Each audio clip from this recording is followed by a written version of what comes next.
بسم اللہ الرحمن الرحیم۔ الصلاۃ والسلام علیکہ یا رسول اللہ وعلی آلہ و صحبہ یا نور اللہ۔ حضور صلی اللہ علیہ وسلم کی نماز کی کیفیت۔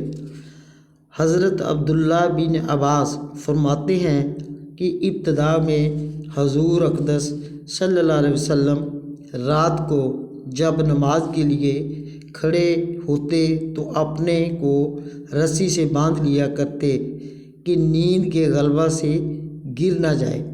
اس پر طٰہٰ ما انزلنا علیک القرآن لتشقیٰ نازل ہوئی، اور یہ مضمون کئی حدیثوں میں آیا ہے کہ حضور اتنی طویل رکعت کیا کرتے تھے کہ کھڑے کھڑے پاؤں مبارک پر ورم آ جاتا تھا۔ اگرچہ ہم لوگوں پر شفقت کی وجہ سے حضور صلی اللہ علیہ وسلم یہ ارشاد فرمایا کہ جس قدر تحمل اور نباہ ہو سکے اتنی محنت کرنا چاہیے، ایسا نہ ہو کہ تحمل سے زیادہ بار اٹھانے کی وجہ سے بالکل ہی جاتا رہے۔ چنانچہ ایک صحابی عورت نے بھی اسی طرح رسی میں اپنے آپ کو باندھنا شروع کیا تو حضور صلی اللہ علیہ وسلم نے منع فرما دیا، مگر اتنی بات ضرور ہے کہ تحمل کے بعد جتنی لمبی نماز ہوگی اتنی ہی بہتر اور افضل ہوگی۔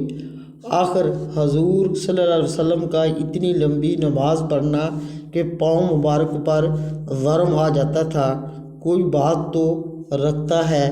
صحابہ کرام عرض بھی کرتے کہ سورۃ فاتحہ میں آپ کی مغفرت کا وعدہ اللہ تعالیٰ نے فرما لیا ہے، تو حضور صلی اللہ علیہ وسلم فرماتے کہ پھر میں شکر گزار بندہ کیوں نہ بنوں۔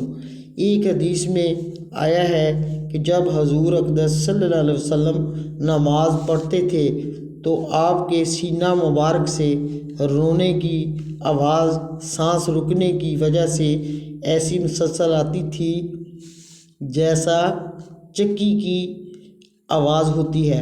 ایک دوسری حدیث میں آیا ہے کہ ایسی آواز ہوتی تھی جیسا کہ ہڈیوں کے پکنے کی آواز ہے۔